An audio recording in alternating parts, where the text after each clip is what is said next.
มาสบายเด้อคนวันนี้กินโคตรจีน่ายไหมกินโคตรจีน่ายอันนี้เป็นจีน่ายเด้อผมเป็นจิ้งหรีดนะโอ้หลังอยู่ได้เนี่ยคนจีน่าย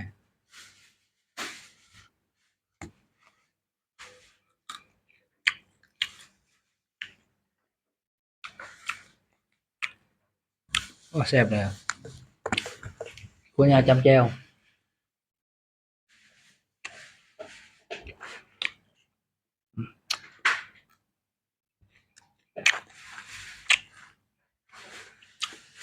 อาหารบ้านนอกเฮา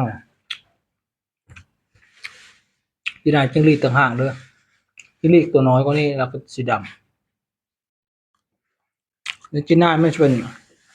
สีดำซับทองมันโมแมนดำแท้อะใช่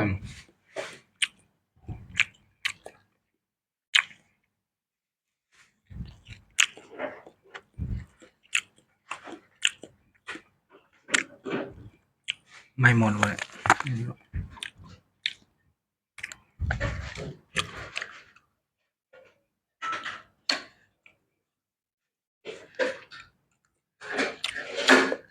มีแต่ติ๊กเตียนหลงครับผมติ๊กเตียนน้อย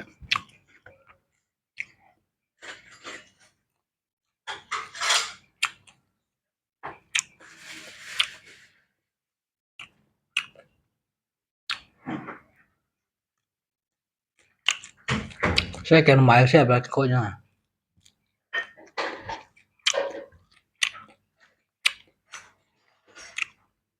เมื่อบ้านก่อนพี่น้องไปก่อนให้ เห็นบอลมือบ้างคือสิบ่ได้กินดอกน้ำมันยามพี่นายมันน้ำร้อนยามฝนก็ได้กินปลายามร้อนได้กินจีน่าย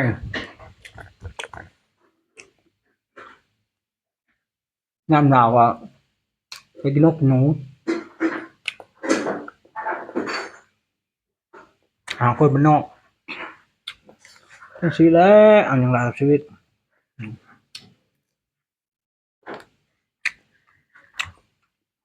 กินอิ่มท้องไปวันก็โอเคแล้วคนนี่เสียขี้ค่อยมากินแบบบ่ได้เสียขี้ครับแซ่บเลยโตนะ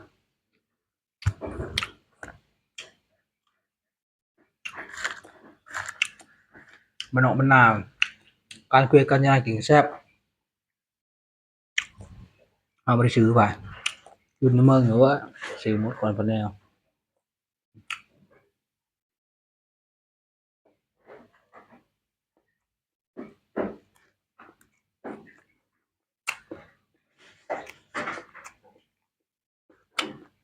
เอาโคตรน้อยแกงแค่หน่อไม้แซ่บคนงา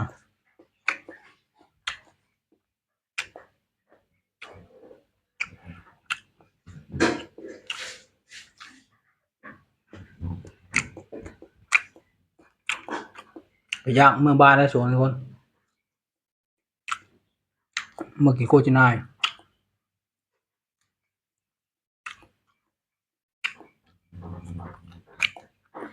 เวลาอยู่จากกรุงเทพมันมีแต่จิ้งหรีดตัวดำๆน้อยๆอะแต่เขาจะทอดอะมันก็โพดทอดไม่พวกทาโคเอาแบบบ่ไหม้ทาโคธรรมดาเอาบ่ได้ใส่น้ำมันมันจะมีความนิ่มนวลไงเวลาเขาเกิดอ๋อครับ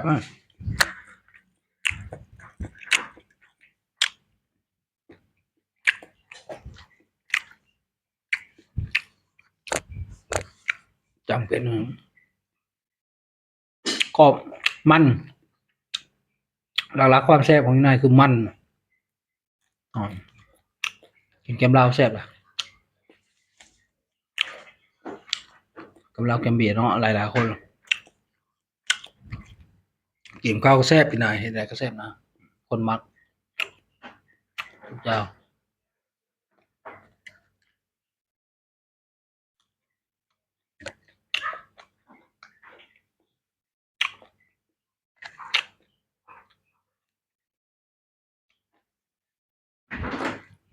ตัวดำอย่างคนในเมืองเขาบ่มักกินคนบ้านนอกเฮาฟาดเรียบกินฮอดกับแกเท่านั้นเหรอแกคนเมื่อวานกินนี่กินฮอดงูเขียวหางไหมโหเด้อกับแกกินงูเขียวหางไหมอึ่งกบคะกินหมดงูแท้ยังกินได้วะงูป่ายังกินงูป่าน้อยๆต่างบางนาฟาดเรียบอีเห็บไม่งอดแม่งก็เบากินหมดอันพะแนวก่อนเป็นคนแบบกินแบบกินบ่เลิกนากินโกโลโกโก้อะก็ยามชิ้นใดมันเบ้อกินโลดบางคนเก่าขี้เด็ดนะเขาบอกว่าเป็นนะเขาจะขะแยงเอาคือกินแซ่บก็คือกันคนเอาธาตุบ่คือกันคนเคยกินแซ่บคนบ่เคยกินก็เขาจะขะแยงห่างออกโอ่งออกคอยไปสนกินหมดไอ้กินได้กินทำไม่เขานะกินไม่ได้เยอะแซ่บไปหน่อย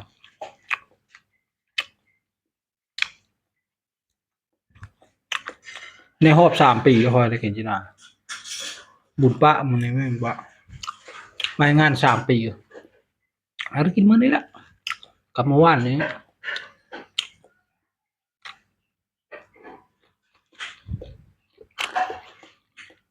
เจ็บแจวโคตรงานไปจับมาเด้อห้องคอยยังมีอยู่พอได้กินอยู่ดอก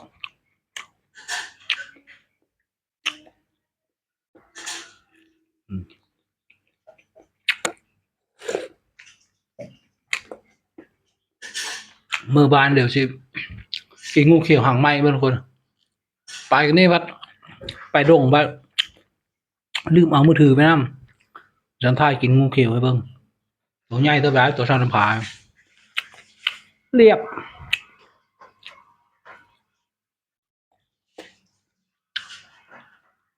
เห็นเอาโทรศัพท์ไปนำเดี๋ยวถ่ายเดี๋ยวก่อนอย่าลืม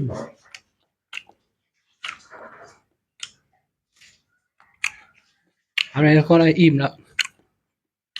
จ้องท้องไว้กินอย่างอื่นนะเดี๋ยวเวลากินข้าวมาแล้วกินน้ำมูกก็ได้